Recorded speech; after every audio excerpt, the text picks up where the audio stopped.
Hey everyone, hope you guys are doing well.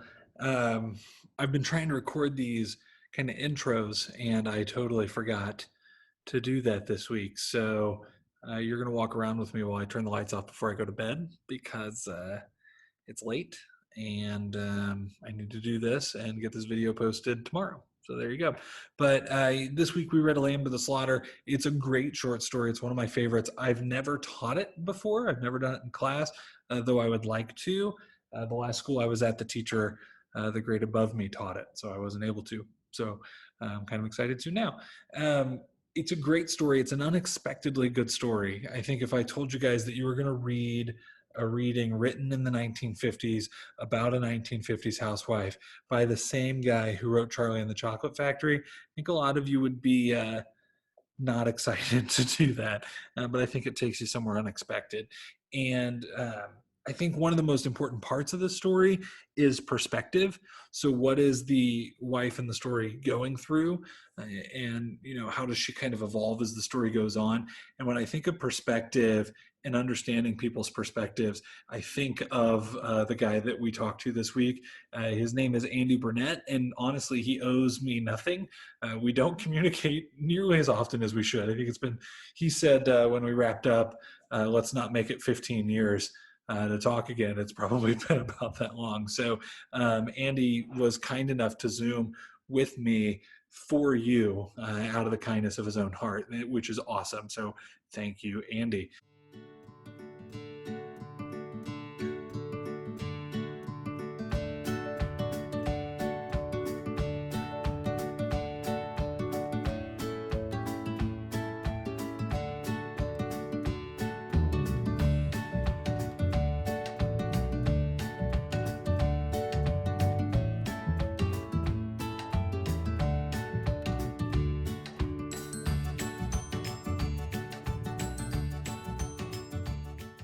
If you have any questions, please let me know.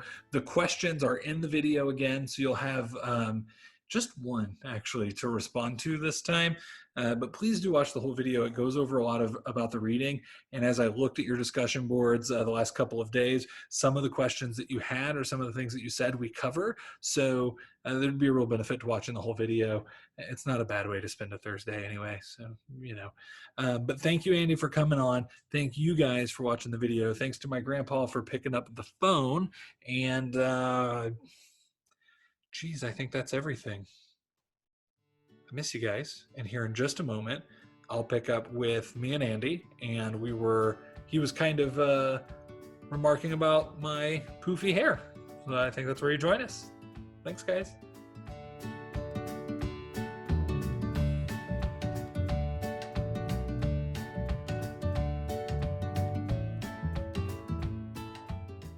And that's what, if I don't poof it, it's a disaster. So that's a head of hair, man. I mean, that's luxurious.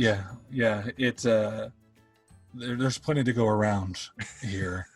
Let me tell you. So, well, anyway, everyone, students, this is Andy. Andy lives currently in Phoenix, but way back when Andy was I guess way back when, the youth leader at the church that my parents attended, and then years a little later on was the minister there, and has since moved to Phoenix. So say hello to Andy. And Andy, do you want to kind of introduce yourself and let people know what you're up to now? Yeah. Hey, everybody. Andy Burnett, and I live in Phoenix, like Caleb was saying, with my wife and two kids. One's 17 and one is 12. And we have a couple cats and a pit bull named Stella and a ball python named Rocky and a couple of leopard geckos. So we're a big animal family. Yeah. That's a lot of animals. We have a lot going on here. Yeah. Desert animals, it seems like. Yeah. Sticking to the theme. That's good. So Andy was kind enough to come and talk about a reading that isn't new, but is still pretty good. And before we started recording, he was kind of sharing how excited he was to do a short story, which we don't read them very often, right? Like when you're an adult, for some reason, you never just sit down and plop out short stories. Yeah, but I found that they stick around in my mind. So I'm 43. I graduated a long time ago. But for example, I read just a couple days ago, I reread a story from Edgar Allan Poe because all the things that are happening right now reminded me of the themes of that story. So these stories kind of work their way into your brain and sit there, and there may be some time in the future when you come back to them. It's awesome because so often short stories are so punchy and quick to the point because they're Hmm. not working with a lot of space. So for some reason, those messages stick. Um, we read one early in the year. It's a flash fiction called Six Attempts at Winning Jennifer's Heart, about a guy who travels through like the multiverse to view other worlds where he and his crush are together because he can't summon the courage to talk to her. And so throughout the year, my goal is to always, if you see someone being shy, give them the, hey, it's you and Jennifer, get Oh in yeah, there and see yeah, how yeah. that goes. But I don't think I followed through with that very well, but that's what I meant to do when we read it anyway. So, well, let me get Lamb to the Slaughter up. Do you know, I'm putting you on the spot, do you know what else old Roald Dahl wrote that made him quite famous? No, I really don't. He is the author of Charlie and the Chocolate Factory. Whoa, Isn't that something? Yeah, there are a that's couple. a very different tone Yeah, of story than this one. isn't it though? Yeah. I had no idea, and it was Katie, my wife Katie, came in and said, "Isn't that the guy that wrote Charlie and the Chocolate Factory?" And I was like, "No way, no chance." But yeah, alas, it was. That's wild. So, a couple of things worth cleaning up, probably really quick on this. If you didn't catch it when you read through it the first time, students, this is not present day, right? It's the 1950s, so it's a little bit of a different life. And then this woman, if you missed it, the woman is pregnant, which is kind of, I don't know, it doesn't factor in too heavily, but it makes a pretty big difference in how you interpret what it is she's done in the 50s. So 6 months pregnant right there, around the M dashes. That's kind of a big deal, I would think, in the 50s. So anyway, we remember he is sitting down for dinner or getting ready to sit down or make dinner with her husband, and he lets her know that he's out, and so she bashes him with the leg of lamb. Andy, if you think back to when you read this, what is the one thing that you feel like really stands out to you after getting done with it? Um, I kept thinking about what options she had. You know, that first question about how else could she have dealt with it. I think when you put that in the context of the 50s, um, her choices are more limited than they might be today. So here's a person who I think what he's trying to do in the beginning, in the first few paragraphs, is to set up the fact that her role as wife is really front and center for her. And I think that was true of a lot of women in this time. So she could either choose to sort of lie back and accept his whatever he said to her, and we don't really find out, Right. um, or she can get out of it. But getting out of it, maybe that was the only avenue she had. I don't know.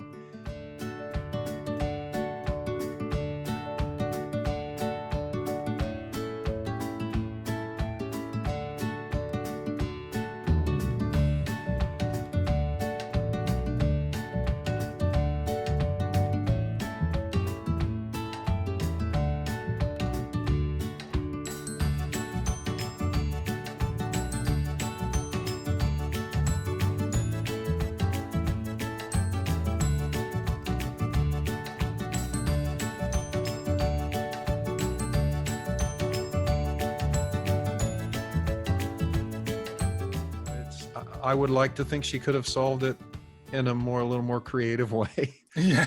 Uh, but I Well, think her choices were more limited because of her time period. I don't know if it could have been more creative, but maybe.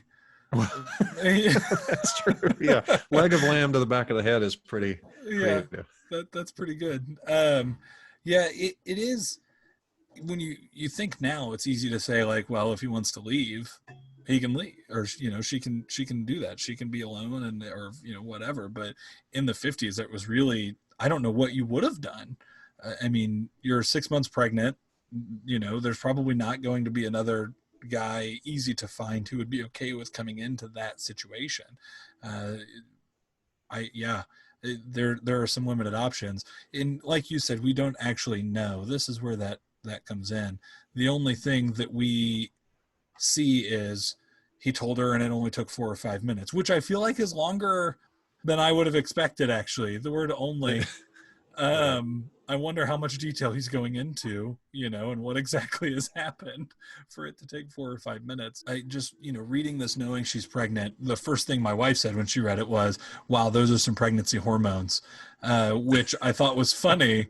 But I do think it's probably important to just say I don't think she killed him because of the pregnancy hormones. I'm just going to put it out there. I feel like there was something else involved than the pregnancy hormones. So I know she was making a funny joke, but in case anyone's thinking it, you're welcome to think it. I just feel like maybe there's a better option, which thankfully I think the later question number 3 there comes into that. So let's talk about that one real quick. I love the second part of this question. So what drives people to betray is great to get you to think about it, but how did love contribute to Mary's decision to actually kill her husband? And I don't know if she really set out to mean to murder him with the leg of lamb when she did it. She did, but how? I mean, do you do something like that if you don't love someone in that Yeah, well, situation? I forget who the quote's from, but somebody said anger is just love disappointed. And I think that's definitely the case here. Um, yeah, I, I think in our society, we tend to think of love as like this feeling, this sort of fluffy kind of feeling, but really, I think love is also a commitment to someone, and so he has betrayed um, the love that she thought they had together. And so I think her reaction is a product of their love, as weird as that seems to say.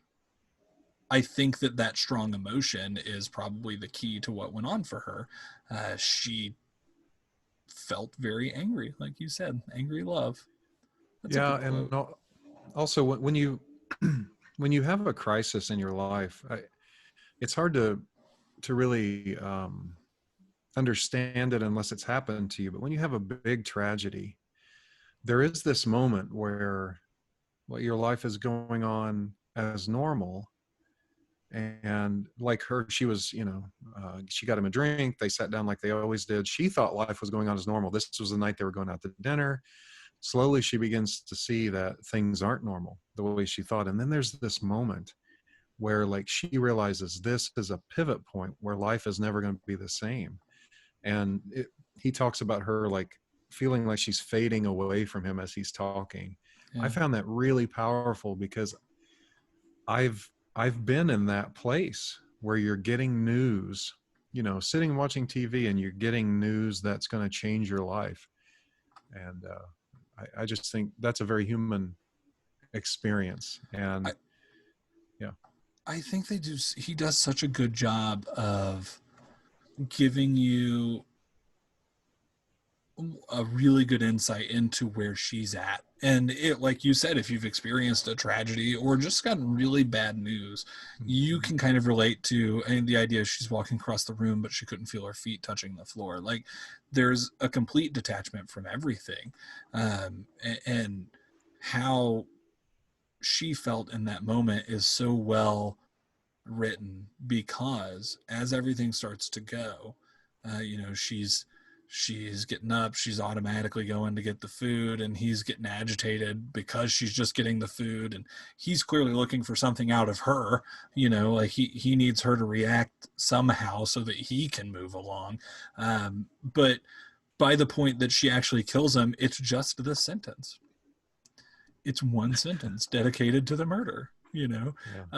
Mary Maloney simply walked up behind him, and without any pause, she swung the big frozen leg of lamb high in the air and brought it down as hard as she could on the back of his head. And that's it. That's like, I would think in this story about murdering someone with a leg of lamb, you would have a great bit about that, but she's not thinking at this point. She's just dead to the moment. And then what comes next, I think, is just, it's so good, because the next question I think is something like, what does she fear most and how does fear drive her actions? But she doesn't seem to be upset about that, right? All right, she told herself, so I've killed him. Like, All right, he's dead now. So what is her concern? And what did you take away as her primary concern after she sees her dead husband laying on the floor? Well, she has to she has to cover her tracks and keep herself out of trouble, out of prison, or she. But it's also, I think, fair to say that she kind of accepts the fact that she might go to prison. Yeah, She talks at one point about, do they wait until a person has a baby, or do they just hang them uh, while they're pregnant? right. So she's I thought about brain science when this, and how good he is at what might actually happen to us, because when we're in a really tense situation, or we're receiving bad news, that little part of our brains, that's the oldest part of our brains, that evolved before everything else, tells us to either fight that or leave, get out of there.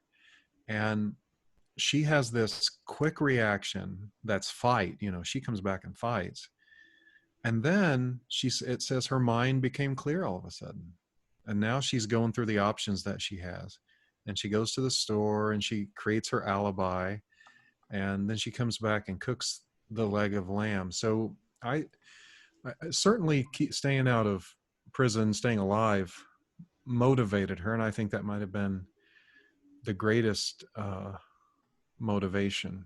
I wonder what you think about that. Yeah, I wonder how much her being pregnant played into that.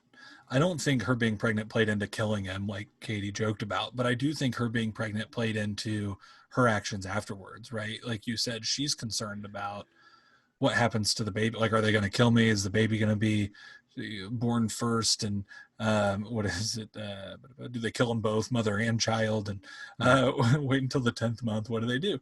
And Yeah. so I think knowing that there was a little bit more to it than just her own, because I think if she was just worried about herself, she killed him and she's fine, she's done, she doesn't need to do anything else. And a few people have taken control of the situation like that, I think. But I think the fact that she is responsible for more than herself is probably what drives her to try to fix the problem, and she adopts that role very quickly, right? Like someone who is um, about to be traumatized, someone who is about to go through a tragedy. Her husband's left her whether he's alive or not, and so she's almost changed how he's leaving her, from he's divorcing her and walking away to he's been murdered. And she's somehow managed to do that in her own mind without taking ownership of doing the murdering. Like she comes back from the store and seems to truly see him and believe, right? Like uh Yeah. that's the way she told herself: do everything right and natural, keep things absolutely natural. And so when she enters the kitchen, she's humming a little tune, and then she calls out for him, she puts everything down, just everything's normal, and then she sees him and freaks out. And it's amazing because it again, it's the same outcome, but she's adopted almost the other role. Like she almost believes it as she goes through with it, which is, I don't think I ever would have written anything that way. I never would have thought to do it like that. So I don't know. I like that. I think that's good. I wanted to talk about the ending, but maybe there's something you want to talk about before that. No, you're good. Let's do it. So I think when the police officers come in and begin to investigate, Yeah. she starts to reclaim her power, or she starts to claim power maybe that she hasn't claimed before. And so one of the police officers at one point suggests that she go lie down in the bed. And she's like, no, I'm going to sit in the chair. And and then she gets these guys, she talks them into going in and eating Yeah. the evidence, really, Right. the leg of lamb, which I thought was kind of genius on her part. And then she smiles, right? Like, doesn't she Yeah. kind of I grin think at it's a the. giggle at the end, Yeah, even, which I is really almost more like that. sinister, right? Like, uh, you can almost picture her like she knows she's gotten away with this, And Yeah. there's nothing they can do at this point because they've eaten any piece of evidence that existed. It is, I didn't notice until you said something, but right at the beginning, he says to her, um, sit down in the chair. And so she sits down in the chair, and he goes through everything. And I do think, I wonder if that's deliberate to say, maybe you should go lay down. And she says, no, like in the same situation where the person in charge, I mean, the man in charge is saying, hey, go here. And now that she's taken ownership of her life a little bit, she says, I don't think so. Like, I think I'm going to start to make my own decisions a little bit. Um, how clever. And then to use her own grief too, which I think is next level, right? Because she says, like, oh, it'll make me feel so much better if you Yeah. guys eat it. Yeah. Have some more, Charlie. No, better not. She wants us to finish it. She said so. It'll be doing her a favor. And it is. They assume that, she doesn't want to have to look at this meal that she's made for her husband, but it is doing her an actual favor. It's just covering up what she did. Uh, Yeah. it's so, yeah, very well done. Yeah, it's an incredible story. And I just thought about the characters, like it's all police officers, even her husband. And then it's her in the sort of typical 50s role that's assumed for women, I think, in that decade. And then suddenly Dahl has her like pushing at that and really doing something different and behaving in ways that are not expected for her gender. And I think that might be one important reason why he wrote this story, was to challenge those roles. Yeah, I think, I wonder. It might be worth attaching like a Leave It to Beaver clip or something to this, so that there's a clear Right. picture of I mean, the role at this time. And I can remember, uh, my grandma before she died kind of filled that role still. Of, you are the maid. You're there Mm-hmm. to cook, you're there to do the cleaning, you're there to raise the kids, and the man will take care of everything else, and he'll make the decisions, and he'll do all of anything that's important, essentially. And so when we meet them, that's where they are, right? He's in complete control of the situation. He's been out to work, she's been home, waiting on him to get back, looking at the clock, waiting on him to come home. Like, that's the kind of painted life for the 1950s mom. The 1950s wife is just the at-home person. And I feel like I would have to agree that he clearly wrote her to literally break out of that stereotype, right? Like, she Yeah. she is making dinner when this happens. That this is all around what she's supposed to be doing, but she's gaining an actual power to be an independent woman in a society that doesn't really allow that or let that happen. Uh, Yeah. So I just keep thinking, in what ways is that still true in our society? Um, how do we still divide things up into gender, and how is our understanding of gender changing as a society? Are women more free in some ways? Are they still oppressed in others? I think that the last I saw, it's still true that women make on average 75% of what men make. So I think the issues that he brings up in this story are still pertinent, and still require work to fix.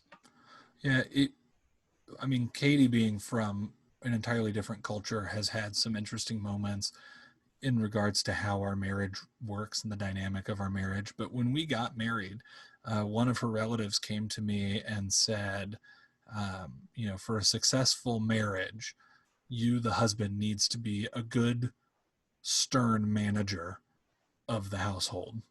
And I was like, what do you mean? He's like a manager at a job. Like, you need to manage everything that's going on in the household. And that was such an odd idea for me to be like, well, no, she gets to, she gets to have a lot of say. She needs to Yeah. have a lot of say, but uh, I think you're right. I think that, I mean, the pay gap was well covered in the last election cycle. right? So in the last few years, especially if you've just been reading news, in the last 3 to 4 years, we've heard a lot about this 75% pay on average that women earn.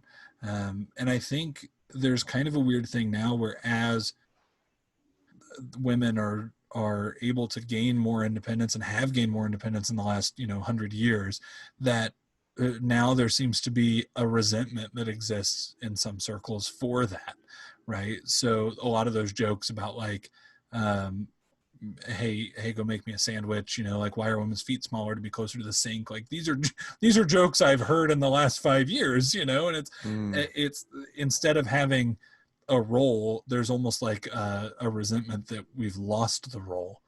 uh, I don't Yeah, know if and that makes so then I begin to wonder who's the in that situation, who's the stronger person. Uh, I mean, to me, it's a weak move to um, make fun of people because I mean because of anything, but certainly right. because of their gender.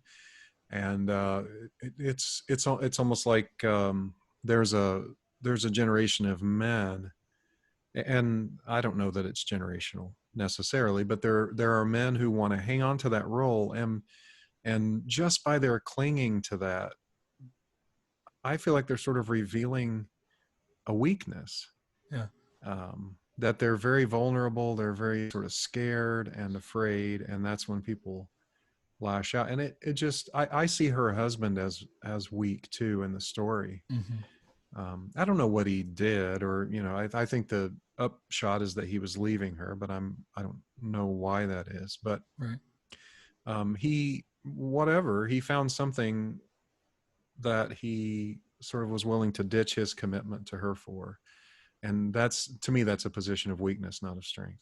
Yeah, I think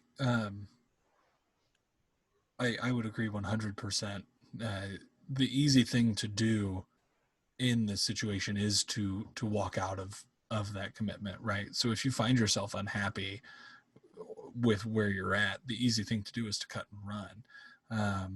And so for her to, we don't know that she's happy or not. You know, it seems like she is. That he's coming home. She's kind of happy that he's coming home. It seems like she's happy in that. So it doesn't seem like he's doing anything noble or brave or whatever to just say he's out. If that's something that he's going to ruin someone's life, that's not really a bold thing to do. That's just a coward's motion. To take that path that he chose to take. Now, Um, of course, we're not advocating whacking people on the back of the head with frozen meat that's true. as a Maybe result of a I should disagreement. wear a helmet when I go into school. Next time we're on the Really, building, I better be prepared. just Um, people roving gangs of people carrying legs of lamb through the halls. Yeah. I, we're gonna make a movie version of this. Only it's gonna be in a school, and that's what it's gonna be. We're just gonna Oh, that have sounds great. frozen legs of lamb. Oh I man. one The only other thing I think I wanted to bring up is the caption of the picture: a home economics instructor. Do you remember taking a home ec class? No, because in my middle school, the boys took shop and the girls took Mm. home ec almost exclusively. I don't remember any girls in my shop class. And if you took home ec, you were sort of made fun of if you were a boy. Yeah. So, if I know we're talking to people who are currently 12 to 14. So Hmm. if you're not aware, home economics class was a class that you took at school, middle or high school. I guess generally middle school, but it could have been high school Yeah. too. Maybe they did it in both. I don't know. But it taught you how to work at home, how to make food, how to sew, I mean, any sort of wifely duty that would exist. And then the alternative to that, like Andy just said, was shop class, where you went and learned how to build stuff, saws and wood and that sort of a class. I wasn't offered a shop class, but I was offered to take home ec when I was in school. And I took it. It was one of the last couple of years that they offered it at the middle school in Seymour. And I took it. and the teacher was just tired because a lot of people that took it didn't want to take another thing. Right. So it was like a way to get out of a semester of PE or something like that. And so Mm. she's in there trying to teach. I mean, I have a vivid memory. I sat next to a kid named Dustin, and he was like a skater. You know, I mean, he had this little kind of long hair, and he would have a skateboard in his locker and Vans and ripped up clothes and everything. And she's teaching him how to sew a button onto a dress shirt. You know, and it just Right. the absurdity of the situation really sticks out to me. But what I remember about that was I was terrible at shop class. Like Yeah, I it looked like we made gun racks one year, just to tell you nice. where we were. And and it looked like I made it blindfolded. It was awful. Uh but I love to cook. Yeah, And now I cook just about every meal in our household. So I'm, like I said, I'm in my mid 40s, and that was an era. I feel like I was sort of at the end of an era in a way, and at sort of the threshold of a new group of people who started to break down those roles. But it was hard for those roles not to fit. And I hope that people feel more free to explore different roles that aren't tied to gender now. oh, for sure. Which is a perfect way, I think, to end this discussion on this reading, unless you have anything else you want to add. No, thanks, Caleb. This was really Um, fun. no, thank you. I really appreciate it. Um, Andy and I haven't talked in forever, so it's been nice to catch up anyway. Yeah, So thank you very, very much. of course. All right. Yeah, I appreciate it.